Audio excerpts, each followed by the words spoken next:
हर रोज एक नई कहानी देखने के लिए चैनल को सब्सक्राइब करें और बेल आइकन दबाना ना भूलें। कांता का बेटा रवि अपनी मां को छोड़कर विदेश में नौकरी करता था। रवि ने विदेश में अपनी ही ऑफिस की एक लड़की लीजा से शादी कर ली थी और उसके साथ ही रहता। वक्त गुजरता है और लीजा को अपने ससुराल जाने का मन करता है और वह रवि के पास आती है। Ravi, I want to go my in-laws house. अब इसको ससुराल जाने की याद क्यों आ गई? किसने इसके कान भर दिए? अब क्या बोल के रोकू इसे मैं? What happened? क्या हो गए? कुछ बोलते क्यों नहीं हो तुम? नहीं, कुछ नहीं। वो तो मैं भी यही सोच रहा था कि मुझे भी माँ से मिलना है, लेकिन क्या कर सकते हैं यार, फ्लाइट की टिकट नहीं मिल पा रही है। मुझे पता है बहुत टाइम हो गए हैं हमारी शादी को और तुमने मुझे मम्मी जी से मिलवाया भी नहीं है। डार्लिंग, मैं कोशिश करता हूँ कि हम जल्दी से माँ से मिलने जा पाए। रवि इतना बोलकर वहाँ से चला जाता है और लीजा भी उसको कुछ नहीं बोलती और किचन में खाना बनाने चली जाती है। ऐसे ही दिन बीतता है और आए दिन लीजा अपने ससुराल जाने की बात करती है। ऐसे ही एक शाम लीजा और रवि एक साथ बैठकर अपना क्वालिटी टाइम स्पेंड कर रहे होते हैं कि तभी रवि की माँ कांता का कॉल आता है। अब तू मेरे मरने के बाद ही मुझे देखने आएगा क्या? अरे माँ, क्या हो गया? इतना गुस्सा क्यों कर रही हो? सब कुछ ठीक तो है ना? मेरी तबीयत खराब है, कम से कम मेरे मरने से पहले अपनी माँ से मिलने आ जा। जब मर जाऊंगी तब कोई बोलने वाला नहीं होगा। क्या हो गया माँ? आप ऐसे मरने की बात क्यों कर रही हो? बताओ तो सही, हुआ क्या है? बेटा तू बस यहाँ आ जा, तेरे आने के बाद ही तुझे सारी बात बताऊंगी। ठीक है माँ, टिकट मिलते ही हम आ जाएंगे। रवि इतना बोलकर कॉल कट कर देता है और लीजा को बोलता है, लीजा, पैकिंग करो, हम तुम्हारे ससुराल जा रहे हैं। Really? Oh, thank you. Lisa ये सुनकर बहुत खुश होती है और जल्दी से सारा सामान पैक करने लग जाती है और रवि फ्लाइट की टिकट बुक कर देता है। और कुछ दिन बाद ही रवि लीजा को लेकर उसके ससुराल ले जाता है और रवि अपनी माँ को गेट के बाहर से आवाज लगाता है। आवाज सुनकर कांता और रवि की भाभी प्रिया वहाँ आती हैं। आजा मेरा राजा बेटा, आ गया तू? आजा, अंदर आजा। अरे माँ, रुकिए तो सही। देखिए, ये आपकी छोटी बहू लीजा है, इनका स्वागत तो कीजिए आप। ये किस बिलायती से शादी कर लिया बेटा? मैं तो सोच रही थी कि तू यहाँ आएगा तो खूबसूरत और संस्कारी लड़की से तेरी शादी करवाऊंगी ताकि वो मेरी सेवा कर सके। हाँ देवर जी, माँ जी बिल्कुल सही बोल रही है। एक तो ये बिलायती, ऊपर से इसको तो सभी बिलायती काम भी आते होंगे। ये हमारी देसी रसोई का काम कैसे कर पाएगी? तू तो रहने दे बहू, तू कौन सा काम कर लेती है जो इस बिलायती को बोल रही है? तू देसी होकर भी कुछ काम नहीं कर सकती है। ठीक है, आपको ऐसा लगता है कि मैं कुछ नहीं कर सकती तो आप खुद ही बना लेना, वरना आपकी ये बिलायती बहू करके दे देगी।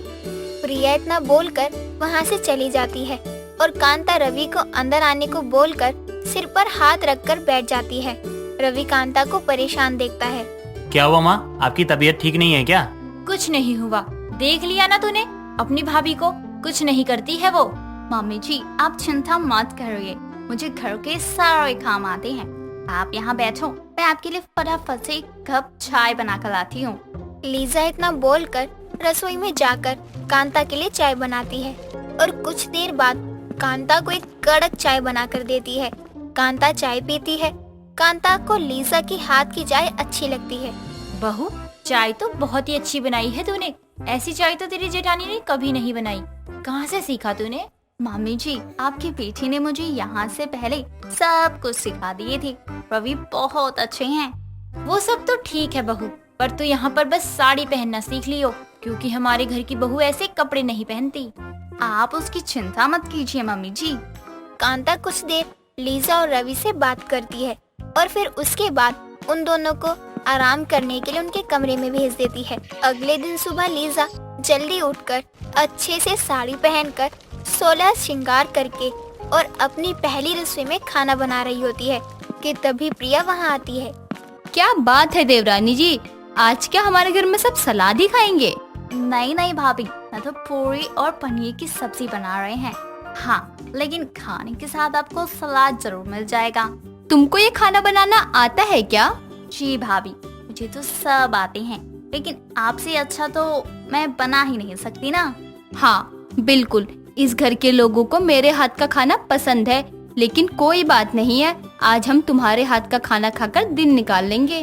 प्रिया इतना बोलकर वहाँ से चली जाती है और कुछ देर बाद कांता और रवि खाना खाने के लिए आते हैं। लीजा को देखकर कांता दंग रह जाती है। रवि, ये कल वाली ही बिलायती है ना, जो कल फटी जीन्स पहनकर हमारे घर आई थी? हाँ माँ, ये तो लीजा ही है। इसका ये रूप तो मैं भी पहली बार देख रहा हूँ। क्या से क्या हो गई, बहुत सुंदर लग रही है। बहू, सबको खाना परोस दे। कांता के कहने पर लीजा खाना परोसती है। खाना खाते ही कांता प्रिया को बोलती है, प्रिया बहू, कम से कम आज तो बाहर से खाना नहीं मंगवाती, घर में खाना बना लेती। माँ जी, आज खाना घर में ही बना है। आपकी विदेशी बहू ने बनाया है पनीर की सब्जी। हाँ मम्मी जी, मैंने ही खाना बनाए हैं। आपको खाना अच्छा लगा? सीख ले कुछ, विदेश में रहकर भी अच्छा खाना बना लेती है और तू देसी होकर भी ढंग का खाना नहीं बना सकती है। कांता की बात सुनकर प्रिया चिढ़ जाती है और बिना कुछ खाए वहाँ से चली जाती है।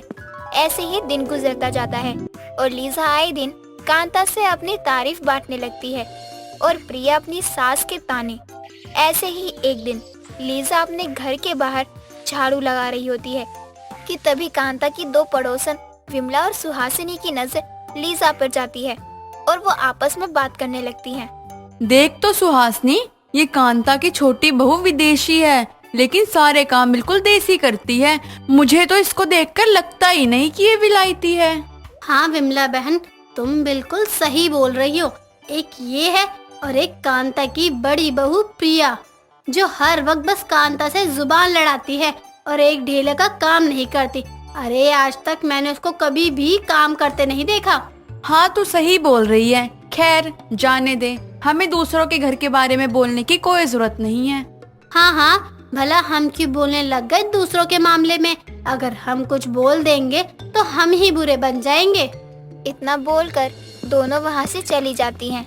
विमला और सुहासिनी की बात वहीं पास खड़ी प्रिया सुन लेती है और खुद से कहती है, जब से ये विलायती लीजा आई है तब से मोहल्ले में मेरी इज्जतें ढेले की नहीं रही है। इसको तो सबक सिखाना ही पड़ेगा और अब इसको यहाँ से भगा कर ही रहूंगी। प्रिया को लीजा से बहुत जलन होने लगती है और वो अब उसको परेशान करने की तरकीब ढूंढने लगती है। ऐसे ही वक्त गुजरता जाता है। प्रिया आए दिन लीजा के खाने को बिगाड़ने लगती है और कांता से डांट सुनवाने लगती है। ये सब देखकर वो बहुत खुश होती है। ऐसे ही एक दिन लीजा खाना बनाकर रसोई से चली जाती है। तभी पीछे से प्रिया आकर उसका खाना बिगाड़ देती है। ऐसा करता देख कांता उसे देख लेती है, लेकिन उस वक्त वो उसे कुछ नहीं बोलती। कुछ देर बाद सभी खाना खाने आते हैं। आज माँ जी को खाना मैं दे देती हूँ। लीजा, तुम टिश्यू ले आओ, जरूरत पड़ेगी। हाँ बहू, ले आ, क्योंकि आज प्रिया बहू को जरूरत पड़ेगी। मुझे क्यों? मैंने क्या किया है? तुझे शर्म नहीं आती है क्या अपनी देवरानी को परेशान करते हुए? मैंने आज देख लिया था, तू ही लीजा का खाना खराब करती थी और तुझे तो इसकी मदद करनी चाहिए, लेकिन तू इससे जलने लग गई। वो तारीफ के काबिल है, तभी तारीफ होती है। तू कर, तुझे भी तारीफ मिलेगी। वो विदेशी होकर भी सारे देसी काम करती है, लेकिन तुझे तो कुछ आता ही नहीं। कांता की बात सुनकर प्रिया को बहुत बुरा लगता है और वो लीजा और कांता से माफी मांगती है और साथ में मिलकर काम करने का वादा करती है और लीजा को सारे देसी काम सिखाती है। नवंबर का आधा महीना बीत चुका था। मौसम में बदलाव के साथ सर्दियां शुरू हो गई थी। सुरभि वॉशरूम से नहाकर आती है और कंबल ओढ़कर बैठ जाती है। तभी उसकी माँ वंदना उसके कमरे में आती है और उसे ऐसे ठिठुरते देखकर कहती है, तू फिर कंबल में लिपट गई? तैयार हो जा, समय देख, भागा जा रहा है। कॉलेज बंक करने का इरादा है क्या? माँ वो सब छोड़ो, पहले ना मुझे सर्दियों वाली कोई क्रीम ला कर दो। ये सर्दियों की वजह से हाथ पैर ना सूखे बंजर जमीन जैसे दिख रहे हैं। मैं कौन सी क्रीम दूं? सरसों तेल लगा ले हाथ पैर में, ये सारा रूखापन दूर कर देगा। माँ आप ना मुझे सरसों के तेल में डुबो कर ही दम लोगी। अरे खाने में सरसों तेल, सर में लगाने के लिए सरसों तेल, अभी शरीर में भी सरसों का तेल ही लगाऊं? हाँ मैं तो वही लगाती हूँ। हाँ तभी आपके हाथों में इतनी चिकनाहट होती है। छोड़ो, मुझे ही कोई क्रीम लानी पड़ेगी। अच्छा सुनो ना, जरा अलमारी से मेरे कपड़े निकाल दो। हाँ अलसी माता, निकाल रही हूँ। इतना कहकर वंदना उसके कपड़े अलमारी से निकाल देती है और चली जाती है। सर्दियों में सुरभि अपनी रूखी त्वचा को लेकर परेशान रहा करती। इसीलिए अगले दिन ही वो कॉलेज से आते हुए एक कॉस्मेटिक शॉप पर रुकती है और कोई क्रीम देखने लगती है। वहाँ उसे बहुत सारे बॉडी लोशन दिखते हैं, फिर भी उसकी नजर कोल्ड क्रीम पर जाती है। लेकिन अलग अलग तरह की कोल्ड क्रीम देखकर उसे समझ नहीं आता और वो दुकानदार से कहती है, भैया कोई बढ़िया सी कोल्ड क्रीम दे दीजिए जो सस्ती भी हो। बढ़िया और सस्ती। अच्छा, बड़ा पैक या छोटा? छोटा पैक ही चाहिए फिलहाल तो। ठीक है, तो फिर आप ये वाली कोल्ड क्रीम ले लीजिए, ये स्किन की नमी देर तक बनाए रखती है। इतना कहकर दुकानदार उसे कोल्ड क्रीम का एक छोटा पैक पकड़ाता है। सुरभि भी दुकानदार को पैसे देकर कोल्ड क्रीम लिए घर की तरफ आती है। अगले दिन तैयार होते समय वो उस कोल्ड क्रीम को अपने हाथों पैरों पर लगाती है और नाश्ता करके कॉलेज निकल जाती है। कॉलेज में उसकी दोस्त रूपल उसका जोर से हाथ पकड़ती है तो उसके नाखून लगने से सुरभि के हाथ पर सफेद सी लाइन खिंच जाती है, जिसे देखकर रूपल कहती है, कुछ लगा लिया कर इन बेजान रू के हाथों में। देख तो सही किस तरह सफेद लाइन सी पड़ गई। अरे यार, घर से कोल्ड क्रीम लगाकर तो निकली थी मैं, फिर भी स्किन ड्राई हो गई मेरी। हाँ तो दोबारा लगा लेना। अरे यार, मैं कौन सा कोल्ड क्रीम बैग में लेकर घूमती हूँ जो 2-2 मिनट पर लगाती रहूँ। हाँ तो कोई अच्छी वाली कोल्ड क्रीम लेती ना, जो पूरे दिन ना सही आधे दिन तो चले। अब अच्छी वाली कोल्ड क्रीम क्या होती है? कोल्ड क्रीम तो कोल्ड क्रीम ही होती है बस। छोड़, तो मेरी वाली लगा कर देख, खुशबूदार भी है और देर तक नमी भी रखती है। इतना कहकर वो उसे अपने पर्स से एलोवेरा वाली कोल्ड क्रीम निकाल कर देती है और सुरभि उसे अपने हाथों पर लगाती है और उसकी खुशबू लेते हुए कहती है, अरे वाह, ये कोल्ड क्रीम की खुशबू तो बहुत बढ़िया है, पूरे हाथ महक उठे मेरे तो। अपनी वाली कोल्ड क्रीम खत्म करके ना यही वाली लेकर आऊंगी मैं। हाँ हाँ ठीक है, कर लियो जो करना है तुझे। अरे हाँ, तुझे सुनाने के चक्कर में मैं भूल ही गई, मुझे बहुत जोरों से भूख लगी है। चल अभी कैंटीन चलते हैं, पेट में गुड़गुड़ हो रही है। हाँ चल। दोनों ही कॉलेज कैंटीन की तरफ जाती है। अगले दिन सुरभि कोल्ड क्रीम लगाते हुए खुद से कहती है, यार आज ना थोड़ी ज्यादा लगा लेती हूँ, कॉलेज जाते जाते सारी कोल्ड क्रीम कहाँ उड़ जाती है पता ही नहीं चलता। इतना कहकर वो खूब सारी क्रीम एक ही बार में लगाती है और उसके हाथों में बहुत ज्यादा चिकनाहट हो जाती है। धूप होने के कारण वो स्वेटर तो नहीं पहनती। रास्ते में जाते हुए एक जगह बहुत कीचड़ था।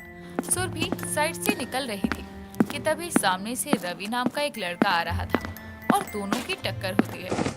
रवि कीचड़ में गिरने ही वाला था कि तभी वो बचने के लिए सुरभि का हाथ पकड़ लेता है और सुरभि साइड में लगे खंबे को पकड़ लेती है। लेकिन सुरभि के हाथों में ज्यादा कोल्ड क्रीम लगी होने की वजह से रवि का हाथ उसके हाथ से फिसल जाता है और वो सीधा कीचड़ में जाकर गिरता है।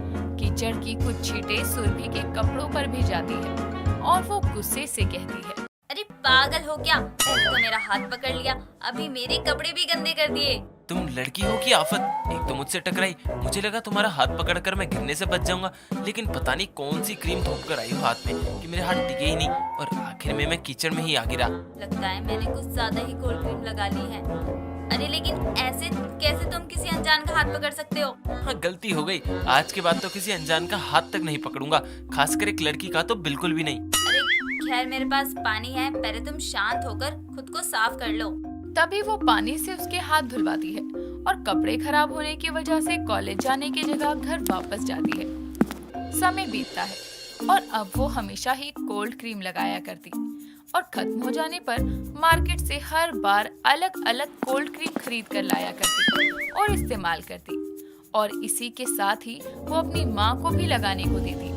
साथ ही हर आधे घंटे में वो कोल्ड क्रीम लगाती। एक रोज जब वो रात को कोल्ड क्रीम लगा रही थी तभी उसकी माँ पानी लेकर वहाँ आती है और उसके हाथों से कोल्ड क्रीम की डब्बी को छीन कर कहती है, जब देखो हाथ पैरों में इसे मसलती रहती है। अरे रात के समय तो मत लगाया कर इसे। माँ, इसे लगाने से चेहरा सॉफ्ट रहता है। देखो मेरे हाथ पैर भी इन सर्दियों में कितने नमी भरे हैं। हाँ देख लिया ये कोल्ड क्रीम का कमाल, लेकिन इसे रात को मत लगा कर सोया कर। और कोल्ड क्रीम क्या, रात को कोई क्रीम चेहरे पर मत लगाया कर। ऐसा क्यों? क्योंकि किसी भी क्रीम का लगातार और ज्यादा इस्तेमाल करने से हमारी त्वचा के रोम छिद्र बंद हो जाते हैं, जो कि बिल्कुल भी ठीक नहीं है। चल सो जा अब। अरे पर कोल्ड क्रीम देकर तो जाओ, मैं नहीं लगाऊंगी। तेरा कोई भरोसा नहीं है, सो जा चुपचाप। वंदना इतना कहकर उसकी कोल्ड क्रीम अपने साथ ले जाती है। दिन गुजरते हैं। ज्यादा कोल्ड क्रीम लगाने से सुरभि की स्किन ऑयली होने लगती है।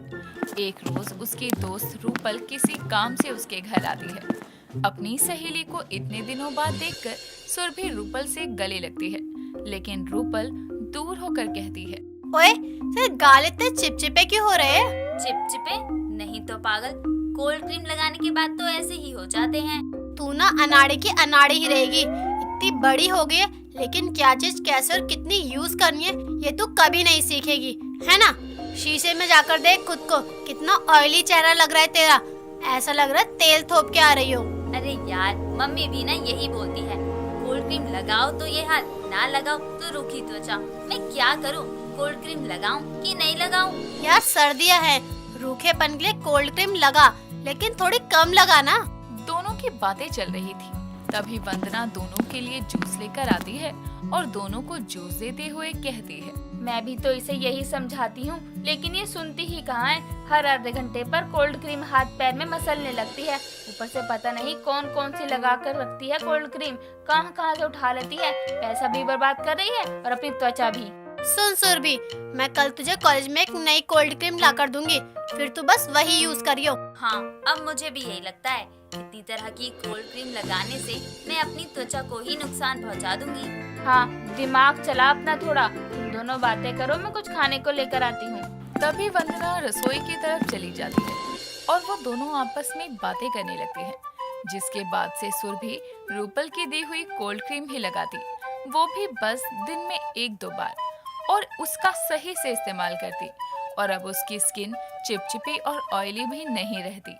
दोस्तों, अगर आपको ये कहानी पसंद आई तो इसे लाइक करें, शेयर करें और कमेंट करके बताएं कि कहानी में आपको सबसे अच्छा क्या लगा।